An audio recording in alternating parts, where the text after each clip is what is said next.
오늘 본문에는 두로와 시돈 지역으로 들어가신 주님께서 한 여인의 딸을 치유해 주시는 그런 사건이 소개되고 있습니다.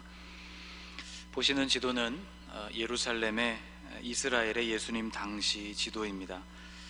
예수님 당시의 이스라엘은 크게 4개의 구역으로 나눌 수 있었습니다. 우선 갈릴리 호수를 포함한 북쪽 지역이 갈릴리 지역이었습니다. 그리고 남쪽으로 내려가면 거룩한 도시 예루살렘을 포함하고 있는 지역이 유대라고 불리웠습니다. 그리고 그 사이의 땅, 갈릴리와 유대 사이에 있는 곳이 사마리아였죠. 이 사마리아는 유대인들이 매우 경멸하는 땅이었습니다. 그래서 유대인들이 갈릴리와 유대를 오고 갈 때에는 이 사마리아를 피해가기 위해서 요단강을 건너 멀리 동쪽으로 돌아서 다니곤 했습니다. 마지막 지역은 요단강 동편에 있었던 베레아 지역입니다. 오늘 본문에 등장하는 두로와 시돈이라는 곳은 바로 갈릴리 지역 서북쪽에 있는 도시들입니다. 북부 갈릴리 지역을 확대해 보면 이런 모양의 지도가 되는데, 두로와 시돈은 바로 여기 갈릴리 지역의 서북쪽 해안에 위치하고 있습니다. 갈릴리 호수 북쪽에서 사역을 진행하시던 주님은 게네사렛이라는 곳에서 나오셔서 바로 이 지역으로 들어가셨습니다. 이 도시들은 지중해에 맞닿은 도시들로 일찍부터 국제적인 교류가 매우 활발했던 도시입니다.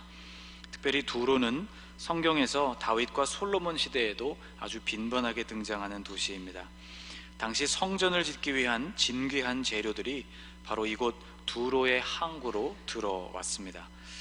두로를 대표하는 특산물 가운데에는 저와 여러분이 여러 번 살펴보았던 자주색 옷감이 있습니다.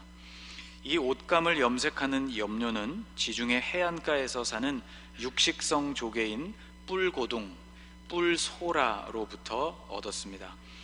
뿔고둥에 있는 노란색 체액이 햇빛에 노출되면 자주색으로 변하게 되는데, 바로 이것이 물감의 원료로 쓰였던 것이죠. 식물성 염료로도 자주색 염색이 가능했지만 햇빛에 매우 약해서 시간이 지날수록 빛이 바란다는 약점이 있었습니다. 그러나 뿔고둥에서부터 추출한 염료는 아주 오랫동안 그 색을 유지했습니다. 그런데 화면 가득 사진을 채워 놓아서 그렇지 실제 뿔고둥의 크기는 사람의 손바닥에 올려놓게 되면 손으로 잡았을 때 이 정도의 크기입니다. 손바닥의 3분의 1 정도의 크기이죠.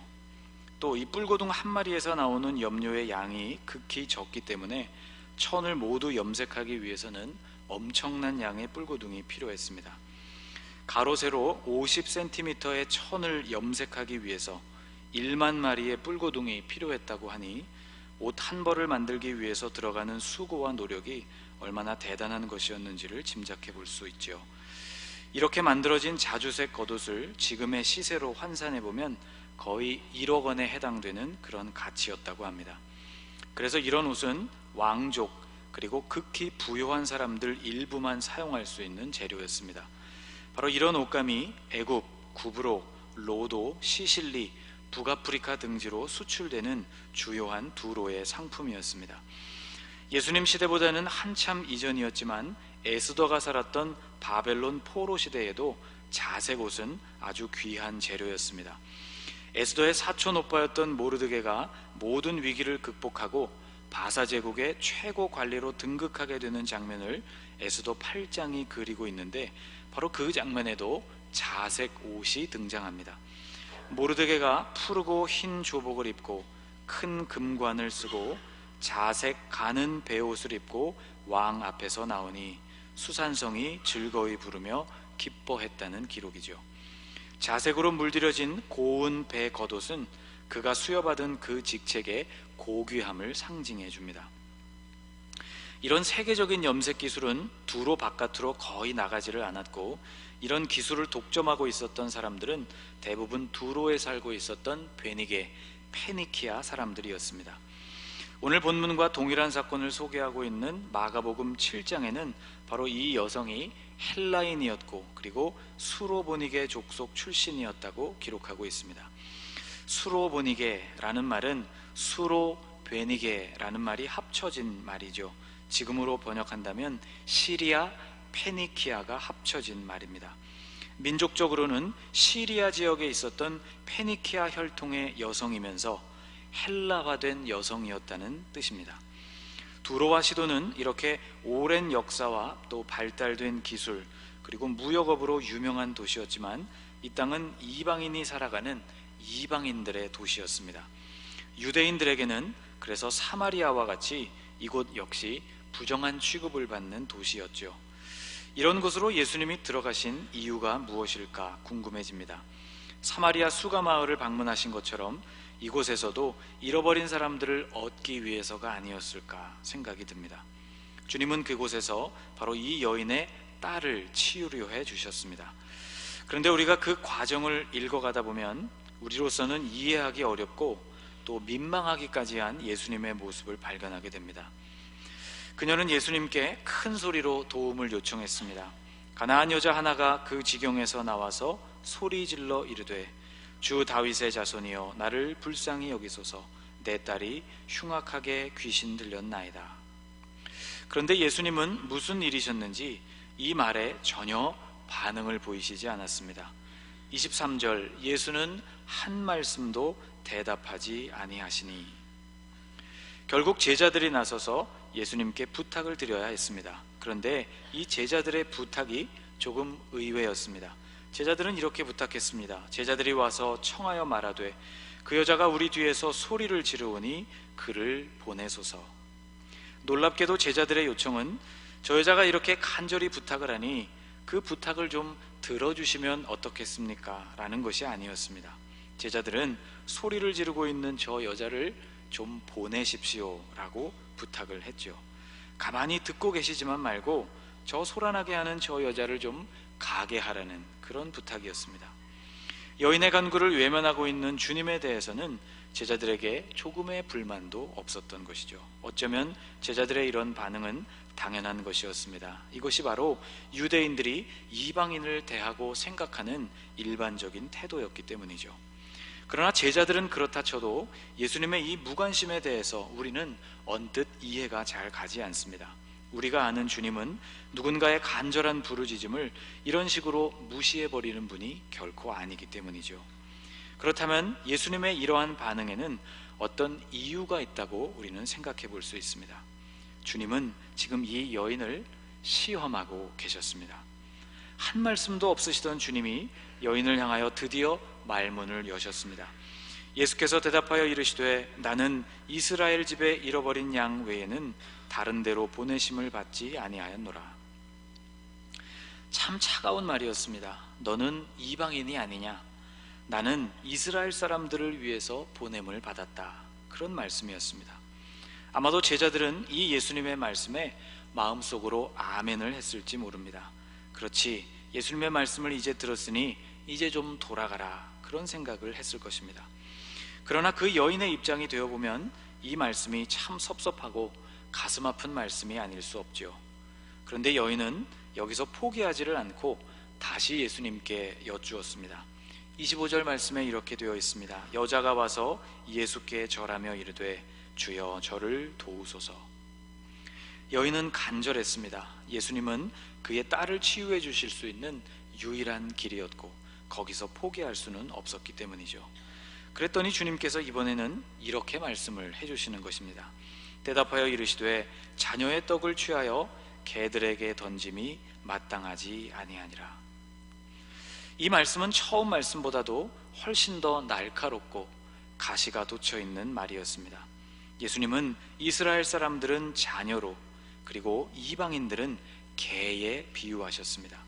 상처가 되는 것은 물론이고 심한 모욕감까지 느껴지는 그런 말씀이었죠. 주님은 계속해서 이 여인의 한계를 시험하고 계십니다. 단호히 거절당하고 수치심까지 느껴지는 이 상황을 여인은 어떻게 받아들였을까? 놀랍게도 이 여인은 27절에서 예수님께 이렇게 아뢰었습니다. 여자가 이르되 주여 올소이다마는 개들도 제 주인의 상에서 떨어지는 부스러기를 먹나이다. 그녀는 예수님의 몰인정함을 비난하거나 혹은 주님의 모욕적인 언사에 화를 내지 않고 우선 이 말씀을 수용했습니다. 그리고 이어서 예수님의 칭찬을 듣게 될 놀라운 고백을 했습니다. 개들에게도 부스러기가 주어진다는 고백이었습니다. 주님은 이 여인의 말을 들으시고 그녀에게 합격을 선언해 주십니다. 28절을 같이 읽어보겠습니다. 이에 예수께서 대답하여 이르시되 여자여 내 믿음이 크도다.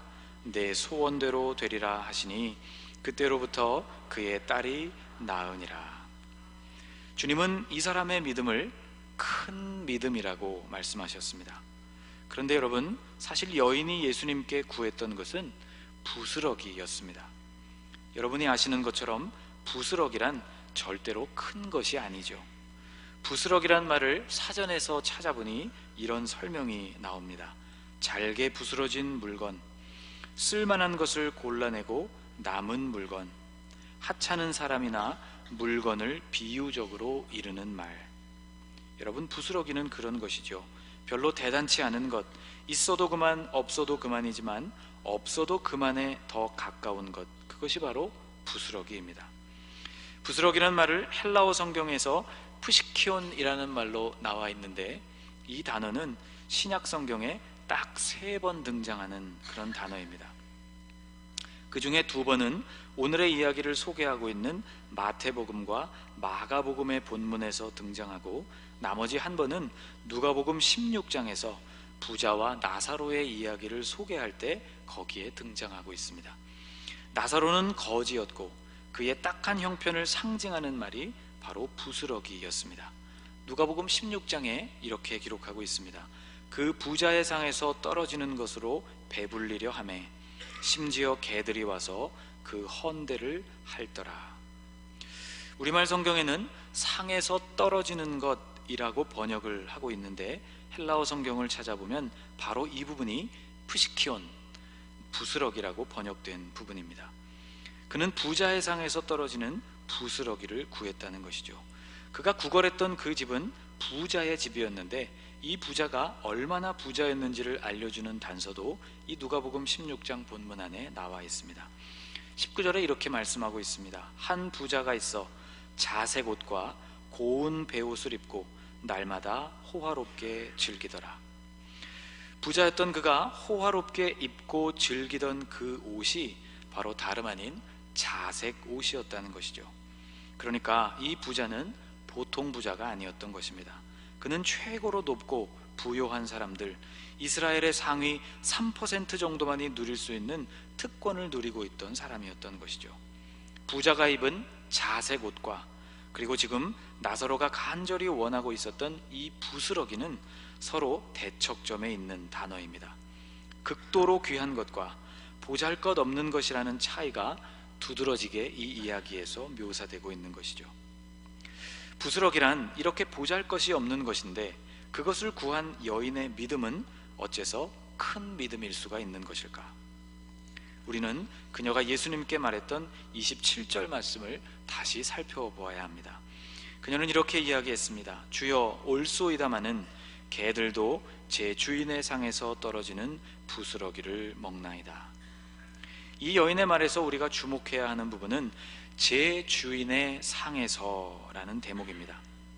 부스러기가 떨어지는 그 상에 접근할 수 있는 권한은 오직 주인의 개들에게만 주어지는 권한입니다. 좀 전에 나사로의 이야기를 했는데, 그는 음식을 얻어먹을 수 없었을 뿐만이 아니라 부스러기가 떨어지는 그 상에 접근할 수조차 없었습니다. 그가 부자와 아무런 상관이 없었기 때문이죠. 이 가나안 여인은 그런데 예수님을 계속해서 주님으로 고백하고 있습니다. 22절에 이렇게 기록되어 있죠. 가나안 여자 하나가 그 지경에서 나와서 소리질러 이르되 주 다윗의 자손이여 나를 불쌍히 여기소서. 또 25절 말씀을 보면 그녀는 주님을 또 주님이라고 고백합니다. 여자가 와서 예수께 절하며 이르되 주여 저를 도우소서. 그리고 27절에서도 예수님께서 부스러기를 주실 수 있는 주인이 되신다는 사실을 고백하고 있습니다. 주여 올소이다마는 개들도 제 주인의 상에서 떨어지는 부스러기를 먹나이다. 차갑고 모욕적으로 그녀를 시험하는 말을 듣고도 그녀는 예수님이 자신의 주님이심을 고백했습니다. 주님은 굳건한 그녀의 믿음을 칭찬하신 것이죠. 그리고 또 하나, 우리는 여인이 말하고 있는 이 부스러기에 집중해야 합니다. 부스러기 자체는 매우 보잘것이 없는 것입니다. 그러나 그 부스러기 자체에도 가치를 매길 수가 있다면, 그 부스러기의 가치는 그 부스러기의 본체를 이루고 있는 것의 가치에 좌우될 것입니다. 전에 섬기던 교회에 보석을 세공하는 청년이 하나 있었습니다. 그의 작업실에 들러서 신방을 한 적이 있었는데, 거기서 아주 재미있는 이야기를 들었습니다. 보석을 취급하는 곳이니 당연히 금과 은도 다루는 그런 작업실이었죠. 제품을 만드는 과정에서 금이 녹여지기도 하고 깎여지기도 합니다. 그런데 이 과정에서 나오는 먼지 같은 부산물들이 하나도 버려지지를 않는다는 이야기였습니다. 여러분, 그렇지 않겠습니까? 금에서 떨어져 나온 부스러기는 역시 금이죠. 작업실을 정리하면서 먼지처럼 쌓인 이 작은 조각들을 모두 모으게 되면 그 양이 꽤 된다는 이야기였습니다. 보석 세공방에서 나오는 부스러기는 절대로 하찮은 쓰레기가 아닌 것이죠. 여러분, 아주 적은 양을 우리가 흔히 말할 때 쥐똥이라는 말을 사용하곤 합니다. 쥐똥만큼이라고 말하면 심하게 그 양이 적다는 뜻입니다. 그런데 여러분, 쥐똥이 작은 이유는 그것을 만드는 쥐가 작기 때문에 그렇습니다. 그런데 같은 배설물이라도 그것을 만드는 주체가 코끼리가 되면 사정이 달라집니다. 코끼리의 배설물은 그 양이 어마어마하죠. 섬유질도 풍부해서 종이를 만들 수 있을 정도입니다.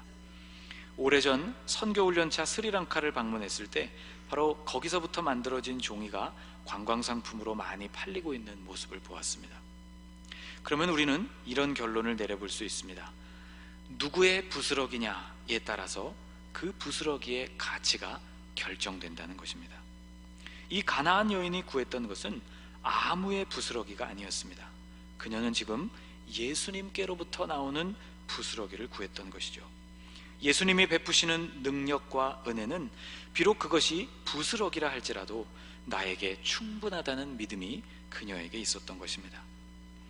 우리에게 유명한 오병이어의 기적이 있습니다. 물고기 2, 보리떡 5개로 성인 남자만 따져서 5,000명이 배불리 먹었던 기적이죠. 그런데 요한복음의 기록을 보면 주님께서는 남은 음식을 모두 거두라는 말씀을 하셨습니다. 그들이 배부른 후에 예수께서 제자들에게 이르시되 남은 조각을 거두고 버리는 것이 없게 하라 하시므로 이에 거두니 보리떡 5개로 먹고 남은 조각이 12바구니에 찼더라. 남은 것을 모아보니 12바구니에 찼다고 했습니다. 예수님의 손에 처음 들려졌던 오병이어와 이 12바구니의 음식은 비교할 수 없을 만큼의 양이죠. 오병이어로부터 만들어진 최초의 음식이 12바구니였다고 해도 이것은 놀라운 기적이라고 말할 수 있습니다. 그런데 주님의 능력이 이루어낸 결과는 5,000명이 배불리 먹고도 남은 것이 그 정도였다는 것을 우리에게 알려주는 것이죠. 이것이 바로 예수님이 남기신 부스러기의 위대함입니다. 사도 바울이 고린도 교회 공동체에 편지를 보낼 때 그는 이렇게 적었습니다. 하나님의 어리석음이 사람보다 지혜롭고 하나님의 약하심이 사람보다 강하니라. 하나님께 어리석음이 있을 수 없겠지만 만일 그렇다고 해도 그 어리석음은 사람의 최고 지혜로움보다도 더 뛰어날 것이며, 하나님께 약함이 있을 수 없겠지만 만일 그렇다고 쳐도 그 약함이란 사람의 최고 강함보다도 더 뛰어날 것이라는 고백입니다. 이 가나안 여인에게는 바로 이런 믿음이 있었던 것입니다.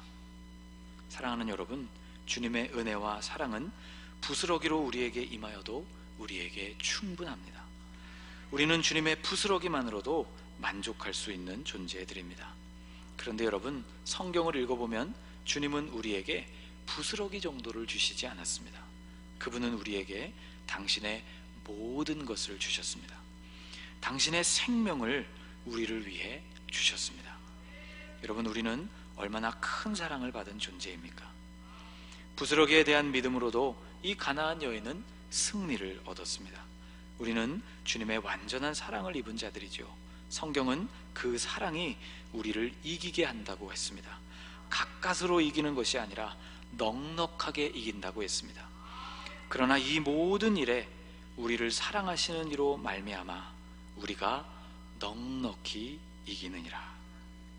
사랑하는 여러분, 우리에게도 이런 믿음이 있기를 축복합니다. 예수님이 바로 우리의 주인이십니다.